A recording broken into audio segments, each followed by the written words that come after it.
नमस्कार. महामंथनमध्ये आपलं स्वागत. मी डॉक्टर उदय निरगुडकर. महामंथनमध्ये दररोज आपण एक नवीन विषय घेत असतो. त्या नवीन विषयावर अनेक अंगाने चर्चा घडवतो, त्याच्या दोन्ही बाजू तुमच्या समोर मांडतो आणि याच्या मुळाशी असतो तो एक राष्ट्रीय हिंदुत्वाचा स्वर. आणि म्हणूनच आजचा महत्वाचा मुद्दा आहे, पुढचा हिंदू हृदय सम्राट कोण, उद्धव ठाकरे की राज ठाकरे. हा अतिशय संवेदनशील विषय आहे आणि आपल्या सगळ्यांच्या जिव्हाळीचा आहे याची मला पूर्ण कल्पना आहे. 2019 साली भारतीय जनता पक्ष आणि उद्धव ठाकरे यांची शिवसेना यांच्यातली जी युती होती ती निवडणुकीनंतर बरखास्त झाली, तुटली आणि उद्धव ठाकरे यांनी शरद पवार यांची राष्ट्रवादी काँग्रेस आणि काँग्रेस यांच्याशी घरोबा करत राज्य सरकारातलं मुख्यमंत्री पद मिळवलं. अर्थातच ही आघाडी झाल्यानंतर त्यांना आपल्या मूळ भूमिकेपासून काही बदल करावे लागले आणि त्यातला सर्वात महत्वाचा पहिला बदल होता तो म्हणजे हिंदुत्वाच्या संदर्भात घेतलेली नरमाईची भूमिका. आणि त्याचं एक दृश्य स्वरूप असं होतं की जमलेला माझ्या तमाम हिंदू मातांनो, भगिनींनो आणि बंधूंनो अशी सुरुवात करणारे उद्धव ठाकरे आपल्या वडिलांचं अनुकरण तोपर्यंत बाळासाहेबांचं करत होते, परंतु त्यानंतरच्या भाषणात मात्र त्यांनी कधीही जमलेल्या माझ्या तमाम हिंदू हा शब्द कधी वापरला नाही, तर हिंदूच्या ऐवजी त्यांनी कटाक्षाने दुसरा शब्द वापरला. ही तर सुरुवात होती, परंतु त्यानंतरच्या त्यांच्या अनेक भूमिका या सर्वसाधारणपणे मुसलमानांचं लांगुल चालन करणाऱ्या काँग्रेसशी मिळत्या जुळत्या होत्या असंच आपल्या समोर येत आहे. तर त्याच बाजूला त्यांचे बंधू असलेले, चुलत बंधू असलेले राज ठाकरे यांनी मात्र मराठी हा मुद्दा जो पहिल्यांदा हाती घेतलेला होता तो हळूहळू त्यावरून त्यांचा जो ध्रुवबिंदू, केंद्रबिंदू होता तो सरकत सरकत हिंदुत्वाच्या, प्रखर हिंदुत्वाच्या ज्वलंत भूमिकेपर्यंत येऊन ठेपला आणि तिथंच ठिणगी पडली एका प्रश्नाची, हिंदू हृदय सम्राटाचा वारसा कुणाकडे, राज ठाकरे की उद्धव ठाकरे यांच्याकडे. 2022 साली मला ते भाषण आठवत आहे.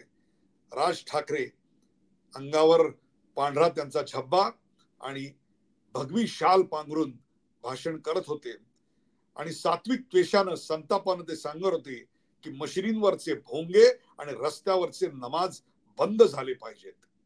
त्याच वेळेला कुठेतरी एका नव्या हिंदू हृदय सम्राटाची मुहूर्तमेंढ रोवली जात होती. पण त्याच वेळी ते हेही सांगायला विसरले नाहीत की जर आरतीचा त्रास कोणाला होत असेल तर ते देखील कळवा, त्याचा देखील आम्ही बंदोबस्त करू. कोणत्याही सबबीवर धार्मिक गोष्टींचा त्रास नागरिकांना होता कामा नये हे ठणकावतानाच त्यांनी मशिदीवरचे भोंगे काढायची 3 मे ही डेडलाईन दिलेली होती.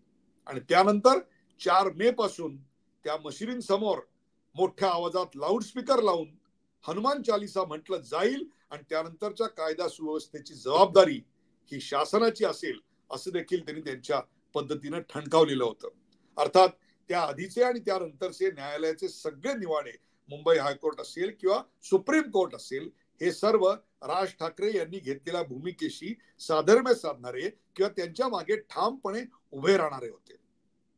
आणि त्याच वेळेला उद्धव ठाकरे यांची शिवसेना अजांच्या स्पर्धा घेण्यात धन्यता मानत होती. ही एक मोकळी हिंदुत्वाची जागा राज ठाकरे यांच्या समोर होती आणि त्यांच्यासारखा चतुर राजकारणी याचा फायदा न उठवेल तरच नवल. त्याच वेळेला राज ठाकरे यांनी एक व्हिडिओ प्रस्तुत केला आणि तो होता माहीममध्ये भर समुद्रात एक अनधिकृत मजार, प्रार्थनास्थळ उभं राहत होतं आणि पद्धतशीररित्या त्याला वाढवलं जात होतं, जोपासलं जात होतं, फोफावलेलं होतं आणि त्यातून एक धर्मांधता मुंबईत पसरवली जात होती. एक नवी हाजी आली उभी राहत होती. राज ठाकरे यांनी व्हिडिओ प्रस्तुत करताच 24 तासात ती अनधिकृत प्रार्थनास्थळ तिथून मुंबई पोलिसांनी उद्ध्वस्त केलं आणि तिथे खऱ्या अर्थाने नव्या हिंदू हृदय सम्राटाचा राज्याभिषेक झाला असं म्हटलं तरी हरकत नाही. त्याआधीच रजा अकादमीचा ते आंदोलन आठवा. कुठं बर्मा, कुठं आसाम, तिथे झालेल्या मुसलमानांच्या कथित अन्यायाविरोधात मुंबईत मोर्चा आणि त्याला 2-2.5 लाख लोक मुसलमान येतात आणि दंगे घालतात, नासधूस करतात. हे सगळं विलक्षण होतं, हे भीषण होतं. याच्या विरोधात आवाज उठवला तो राज ठाकरे यांनी. आणि राज ठाकरे यांनी एक मोर्चा काढला आणि तिकडे बांगलादेशी मुसलमानाचं एक पासपोर्ट इथं भिरकावला आणि तो जनतेसमोर मांडला. आणि अरूप पटनायक यांना त्यांनी त्यावेळेला एक निर्वाणीचा इशारा दिला होता, किंबहुना ते देशाचे शत्रू आहेत अशी त्यावेळी त्यांनी भूमिका घेतलेली होती. अर्थात त्यावेळी सरकार काँग्रेसचं होतं राज्यामध्ये. त्या काँग्रेसच्या राजावर त्यांनी सडकून टीका केलेली आपल्याला त्यावेळी दिसली.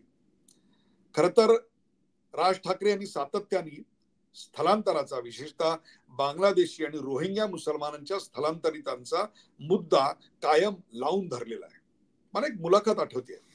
सुकेतू मेहता या प्रख्यात इंग्रजी लेखकाला त्यांनी एक मुलाखत दिली होती आणि त्या मुलाखतीत त्यांनी बांगलादेशींना तातडीनं हाकलून दिलं पाहिजे अशी भूमिका मांडलेली होती. पालघरच्या साधूंच्या हत्या प्रकरणी एकीकडे उद्धव ठाकरे यांचं सरकार बोटचेपी भूमिका घेत होतं, तर दुसरीकडे राज ठाकरे ठामपणे हिंदुत्वाच्या बाजूने उभे राहत होते. तिथंच फैसला झाला. बाळासाहेबांच्या हिंदुत्वाचे, हिंदू हृदय सम्राटाचे वारसदार कोण आहे. धन्यवाद.